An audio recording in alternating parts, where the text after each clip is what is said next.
I'll begin this video with a quotation. Once, Henry Ford remarked, "The fact that the majority of the population does not comprehend our banking and monetary system is sufficient. Because if they did, I think a revolution would start by tomorrow morning." I pick this example because it perfectly captures the idea that, compared to the videos I typically make, the content of this one may be disturbing. I'm still driven to create this video because my 4 years of financial exploration have undoubtedly given me a more comprehensive perspective on the world. I wanted to share some of my research with you guys in the hopes that you will find it intriguing and that it will motivate you to later conduct your own study. With that said, let's get started. Who then has complete control over our financial resources? Simple question, that is. You and I both know that we have no control over it. It is not under our employees' control. It is not under the jurisdiction of the businesses they work for. Who then does? Where does it even originate from initially? I'll drop a hint for you. Government does not provide funding. For some reason, this question, which would appear to be obvious, is never broached or taught in schools. Unfortunately, money dominates the majority of people's life. It's all everybody ever thinks or talks about. We attend school mostly to learn how to enroll in a university, develop the skills necessary to secure a decent job, in order to exchange hours of our lives for this thing we call money. So why wouldn't you want to know who issues money and where it originates from? You're about to learn the answers to the questions in today's extremely special film. Who holds all of our financial power? People today may sense that our financial system is off balance, yet they simply are unable to identify it. Some believe that it is a failure of the government, while others believe that it is a failure of capitalism. This video ought to make a few things clearer. The year is 1694, and 50 years of war had finally ended in misery for England. The English government was so worn out that it needed loans to finance its political activities. William Patterson, a Scottish banker, came up with a decision was made to use a privately held bank that could. The answer was to simply create the money and give it to the government. The world's first contemporary central banking system was this one. More significant than laws, governments, and politicians is central banking. But oddly, the general public does not pay attention to it. Early in the 20th century, following 2 unsuccessful tries, a group of bankers desired the establishment of a central bank in the USA. Senator Nelson Aldrich was in office in December 1910, joined 6 others as they boarded a private train car in New York. To avoid questioning, the 6 made sure that no news reporters saw them. Jekyll Island, off the coast of Georgia, was their final stop. 9 days were spent in the meeting, and they developed the Federal Reserve System from there. All of this is a matter of public record and is documented. Some of them later wrote memoirs about their personal experiences at the sessions. The heads of banks and government agencies were among the 6 individuals Nelson Aldrich gathered. Like the Treasury and some of the wealthiest individuals on the planet at the time. To demonstrate how wealthy they were, these 6 persons accounted for a quarter of the world's worth in 1910. The public in America was informed by bankers, said the system's goals were to stop the rise of populism and stabilize the economy. America is ruled by the Wall Street banks. The issue was that the men who drafted the legislation were exactly the same ones they promised to stop.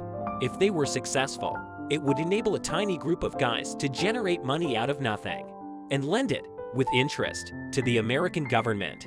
What makes it so secretive, then? Since the American populace opposed a central bank. Contrary to today, people back then understood what central banks were and fully comprehended them. There would be wealth inequality wherever a central bank went.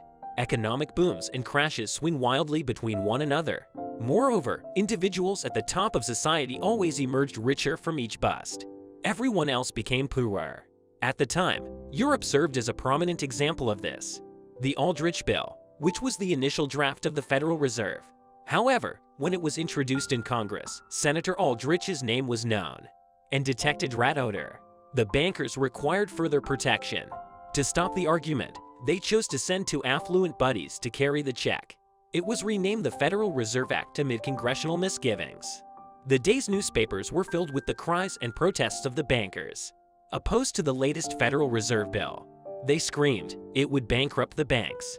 The typical reader of the bankers' complaining publications pondered the following: it must be wonderful if the bankers despise it.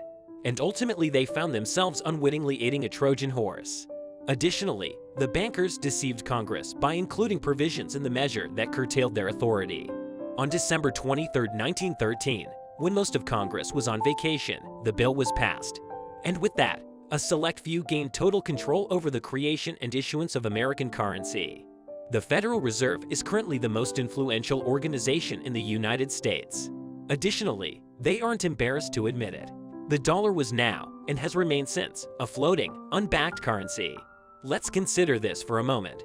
If the US dollar is unbacked by anything, however, since 1971, the US dollar has been an intrinsically secure reserve currency. Doesn't this imply that all currencies are now supported solely by trust in the American government and nothing else tangible? That's right, this is true. Fiat currency is money that is unbacked by anything. Latin for let it be done is fiat.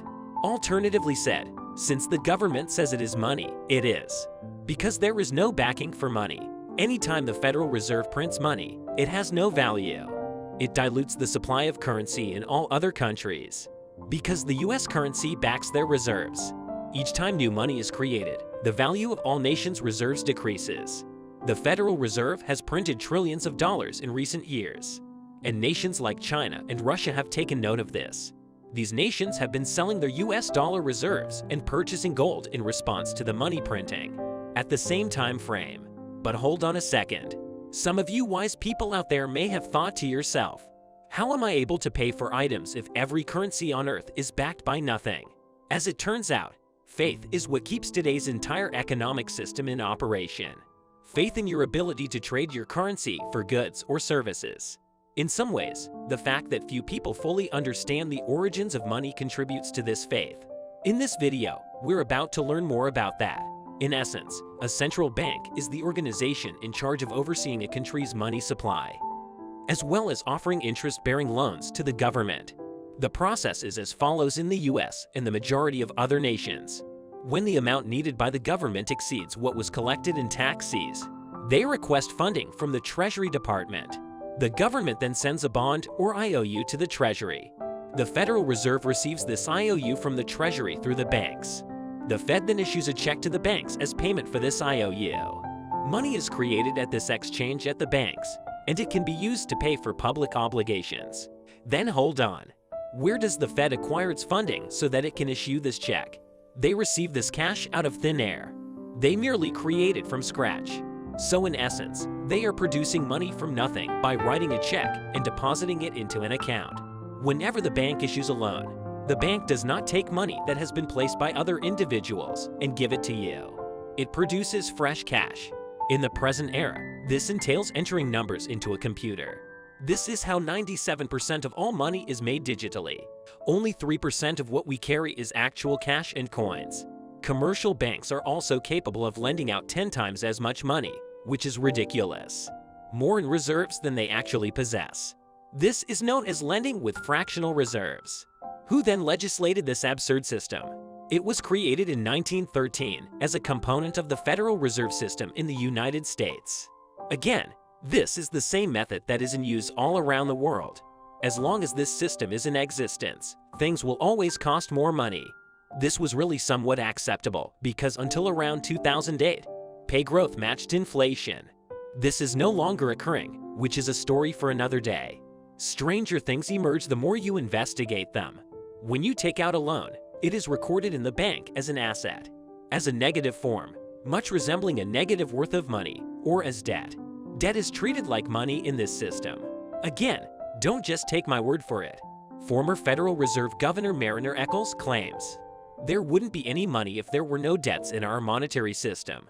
So, in essence, the Federal Reserve and other central banks manage money by varying its supply, rather than gold serving as the foundation of our economy, and the interest rate, which represents the cost of borrowing money. These technologies, along with the effects of human group psychology, economic booms and busts are caused by central banks. Therefore, the central banks are ultimately in charge of managing our economy. The government should be able to print its own money to serve the interests of the populace and not be required to an astronomical interest rate on its own debt. Therefore, I believe the video will conclude there. I could discuss the consequences of central banking policies in so much more detail. What are the global revolutions? When you delve through everything, all revolutions and all wars are essentially the same when you look at it.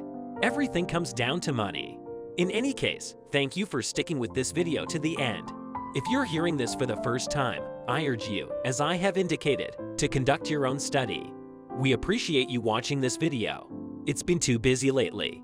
If you're new, feel free to subscribe to this channel. I sincerely hope this video was helpful to you, and I'll see you soon for the next one.